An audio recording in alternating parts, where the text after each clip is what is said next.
every morning at this time, we'll be answering your coronavirus-related questions. Joining us this morning is infectious diseases specialist, Dr. Isaac Bogoch. Thanks for being with us today and most of the week. Yeah, of course. Happy to be here. All right. Initial data originally showed that elderly people and people with underlying health conditions would be the most vulnerable to COVID-19.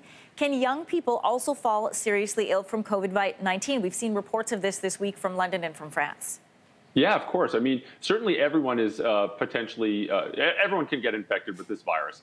And sadly, you know, there's always a risk that someone can have a more severe infection. But if we take a step back and look at the 30,000-foot view and look at who is more likely to get a severe infection, it is overwhelmingly those over the age of 60 and really over the age of 80 years old. Of course, bad things happen, sadly, but it's just more rare for younger people to get more severe infections with this. Are we seeing it, though, becoming more common given the numbers we saw that coming out of Europe?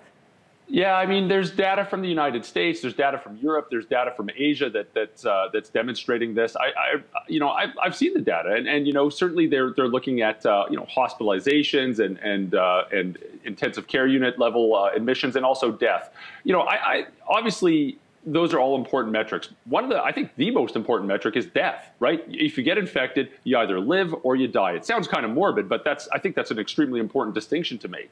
And if we look at death, it is overwhelmingly in those over 60 and disproportionately high in those over the age of 80. All right, Dr. Bogoch, here's another question, this one coming to us via Twitter. Can a person contract two viruses at the same time? So can you have COVID-19 and a strain of the flu or a cold? Yeah, absolutely. That's a great question, and we've been hearing that a few times. The answer is overwhelmingly yes, of course you can. And, you know, we sound like broken records in the medical and scientific community, but for the last 2 months, we've been saying we've got to prepare for this, we've got to prepare for this. Optimize your health. How would you optimize your health? Get vaccinated for everything that you are eligible for being vaccinated for. That could mean influenza, that could be bacterial pneumonias, because it is totally possible to have what's called a co-infection. And we know people that have multiple infections at the same time can have a worse outcome. Fortunately, it's rare, but it certainly is present. And some of the data we've had from China has shown that, you know, anywhere from 1% to 4% of people may have a co-infection. So certainly it's important to be vaccinated against all the other infections that you're eligible to be. Dr. Bogoch, really quickly, because we're running short on time, but can you get reinfected with COVID-19 because there is no vaccine?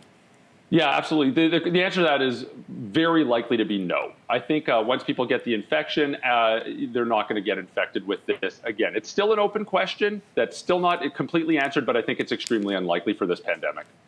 This last question comes to us from a viewer on Facebook. They write, I am at the age of 70+ age group. Both my husband and myself are self-isolating. Should we monitor our temperature daily? I don't think temperature monitoring daily is going to be that helpful. I think it's just better to be mindful about your symptoms and how you're feeling and truly continue to do exactly what you're doing, which is distancing yourself from other people. That's probably the best bet. Dr. Bogoch, good to have you here. And a reminder to our viewers, if you have any questions coronavirus related, we want to answer them for you. We're going to ask those questions on social media and answer them here on the show every day around this time. Thanks for watching. If you like this, be sure to subscribe here. And you can check out more Your Morning videos right here.